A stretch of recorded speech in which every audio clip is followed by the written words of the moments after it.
Elizabeth, my eldest son's wife, nodded in agreement with the other's words, a gesture that made my heart sink. The realization that they despised me was crushing. What had I done to warrant such disdain?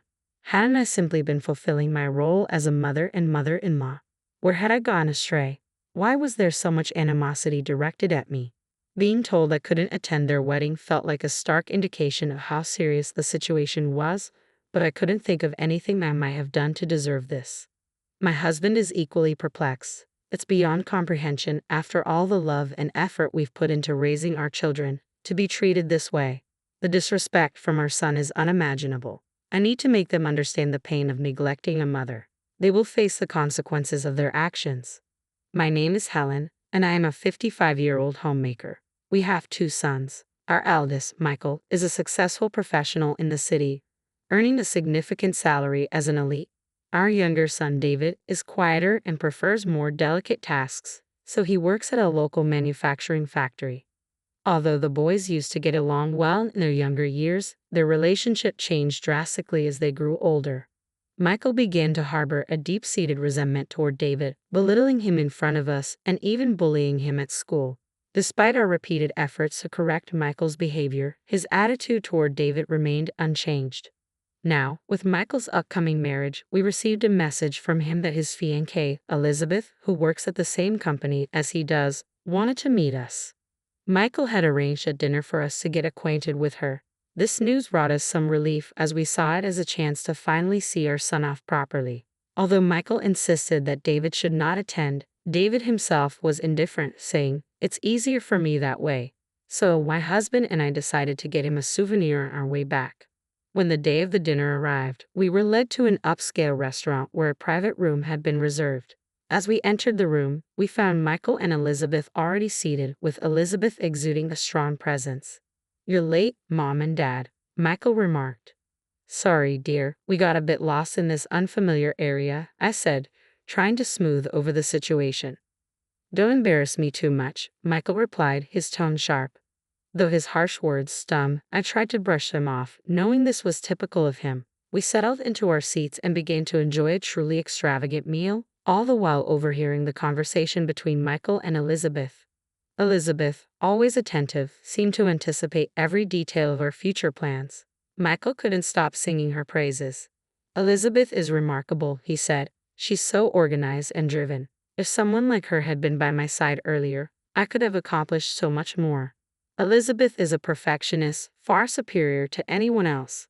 Elizabeth, sitting next to him, looked pleased and interjected with a smile, "Michael, you're exaggerating." Michael seemed utterly infatuated with Elizabeth, his admiration for her, and himself, overflowing. "I'd love to hear more about how you 2 met and what brought you together," I suggested, hoping for some insight, but Michael dismissed my request with a curt, "Instead of focusing on a boring story, I'd rather you appreciate Elizabeth's qualities." The entire dinner felt more like a sales pitch for Elizabeth than a genuine meeting, which made us uncomfortable. My husband also appeared uneasy, and I was relieved we hadn't brought David along. Michael continued, "I've mentioned this before, but Elizabeth is on a whole different level from you. Make sure you treat her well once we're married." "We would never dream of mistreating anyone," we replied. "You say that now," Michael retorted, "but you always favored David and barely acknowledged me. I can't trust that you will do the same with Elizabeth." Michael's words left us stunned. Despite his accusations, our focus on David had stemmed from Michael's relentless bullying. David had struggled with Michael's harassment since childhood, and as parents, it was only natural for us to try to ease David's distress. Even when we confronted Michael about his behavior, he merely shrugged and said, "I just don't like David," never addressing the real issue. To label our support for David as favoritism was profoundly unfair. Not wanting to escalate the situation further, we refrained from responding to Michael's harsh words. The meeting concluded uneasily, with no resolution to our concerns. Michael, taking a matter into his own hands, declared, "You're getting older, so we'll take care of you. Don't worry about it." He had decided that they would move in with us after the marriage, without consulting us first. Elizabeth seemed to echo Michael's sentiments, provocatively saying, "You have a son who hasn't become independent yet? I guess it's up to me to set him straight." Instead of feeling reassured, her comment made me uneasy. David lives with us, but he contributes actively and is not merely dependent on us. Nevertheless, Michael and Elizabeth moved in as if they were the rightful owners, claiming rooms and acting like they ruled the house. One day, Michael ordered, "David, go weed the garden now. It's a task suited for someone like you." David replied, "Sorry, but I have work." Michael insisted, "You have the day off, don't you? Handle it yourself." David's face flushed with anger. "What did you say? That's incredibly disrespectful."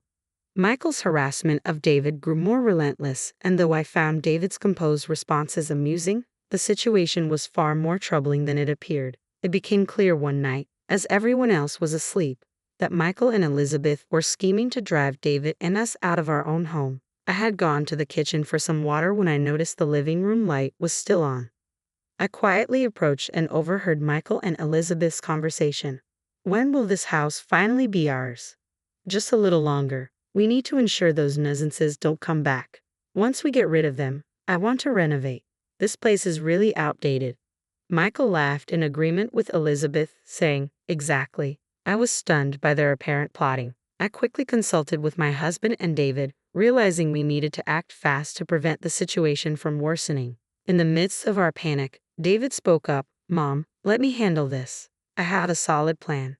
David's confidence was reassuring, though his plan required some patience. If everything went according to the strategy, we could teach Michael and Elizabeth a lesson and reclaim our home.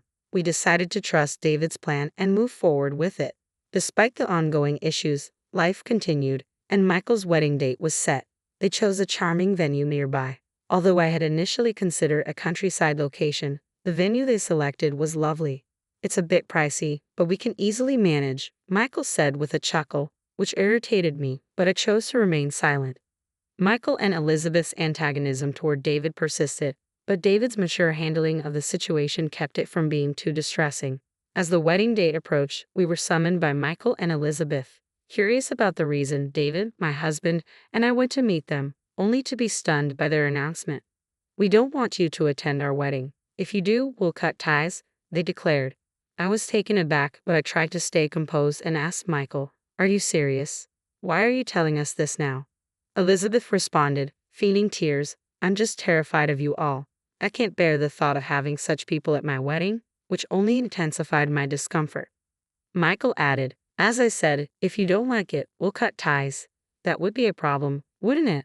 After all, I'm the pride and joy of this family, unlike that worthless brother," gestured towards David. David seemed at a loss for words, and witnessing this, I finally reached my breaking point. "Michael, that's enough. You've always looked down on David," I said, my patience wearing thin. "Why do you treat him this way? He's your brother. Stop mistreating him," I demanded.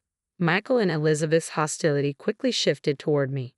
"You're just as bad," Elizabeth snapped. "You've been deceived by his meek demeanor and spoiled him.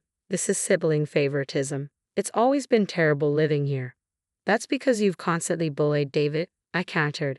"That's just an excuse," Michael retorted. "You simply couldn't resist favoring David, could you?" No matter how many times I said no, Michael refused to listen, and we couldn't have a rational conversation. Why won't he hear me out, especially when all of this stems from his own actions? Why can't he reflect on his behavior? Despite everything, Michael is still my son, and I always thought I had to support him properly. But now, I've reached my limit. In that moment, I decided to let go. "Fine, we won't attend your wedding," I declared, indifferent to the consequences. David and my husband were taken aback by my response, but Michael and Elizabeth seemed quite pleased. "Are you sure about this? You might end up regretting it," Michael asked, a hint of satisfaction in his voice. "Regret? There's no way a wedding would be perfect with nuisances like you there," I said, a hint of finality in my tone. Michael and Elizabeth laughed, but we felt a sense of relief. There was no need to attend their wedding and subject ourselves to further unpleasantness. In the end, our family decided to skip the wedding. We hadn't even received invitations, so going to the venue would have been pointless. Michael seemed pleased, but he was unaware of the implications of our decision. Reflecting on David's plan made me smile. After Michael and Elizabeth's wedding went off without a hitch, they continued to stay in our house as initially planned. Their workplace was moving closer, making them busier than ever. Once their job transfers were complete and they had their first day at work, they returned home in a state of panic and called for David. "David, what's going on here?" they demanded, confronting him for answers. When I asked what happened, they recounted the story briefly. On their first day at work, while being shown around, they unexpectedly encountered David, who was their guide. A senior manager named Tyler noticed David, greeted him warmly, and informed them that David was the president of a major client company. This revelation stunned them, as they had initially thought of David as just a factory worker. In reality, David had been working diligently at the factory since he was hired, earning recognition from President Johnson, who ran the operation. David's innovative ideas were crucial to the factory's success, and he quickly gained respect from his colleagues. Thanks to his contributions, the factory's performance improved significantly, making it a preferred partner for many companies. When President Johnson fell ill, David took it upon himself to visit him on his days off, demonstrating his deep commitment to both the factory and its people. Impressed by David's dedication, President Johnson appointed him as his successor. Despite David's initial modesty and reluctance, "I couldn't possibly take on this role." President Johnson was resolute. With the backing of his colleagues, David took on the role of president. Under his leadership, the factory's performance continued to thrive, and David, already popular among the employees, earned even more trust and respect in his new role. The factory grew into a nationally recognized enterprise, and David's name became well known even among major companies in the city. Today, David was simply visiting the company for a client discussion, nothing more. Michael and Elizabeth, taken aback by David's elevated position, were clearly displeased with the respect he commanded. "There must be some trickery involved. You've always been like that," Michael muttered. Michael then erupted at David. "If you had told us about this, we wouldn't have acted the way we did. Why didn't you say anything?"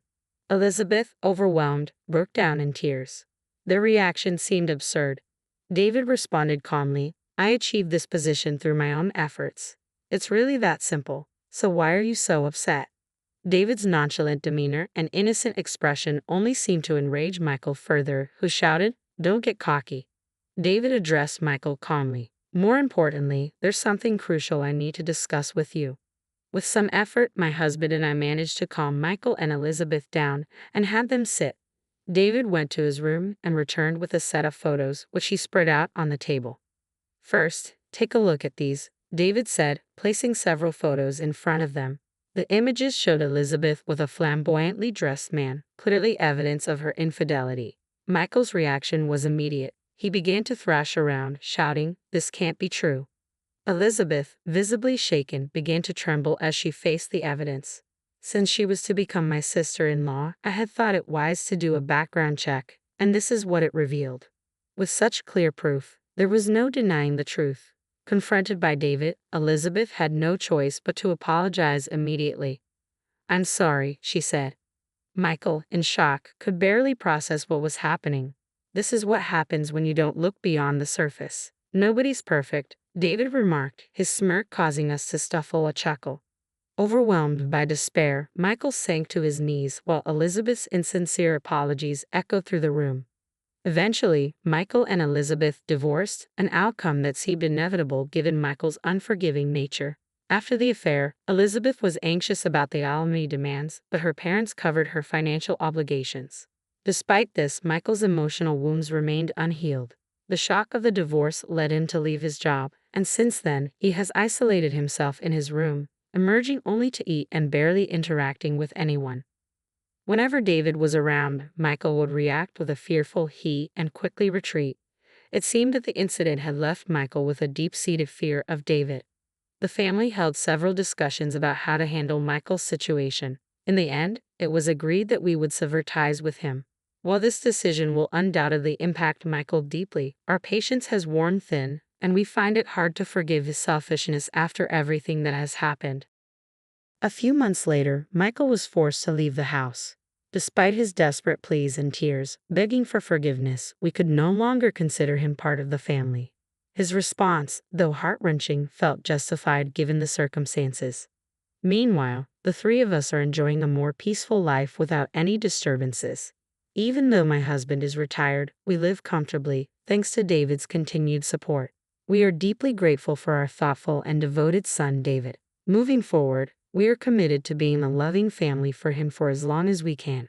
It looks like David is set to marry soon. His partner is a colleague from the same company with whom he has been in a relationship for several years. We are eagerly looking forward to our beloved son's wedding and the joy it will bring.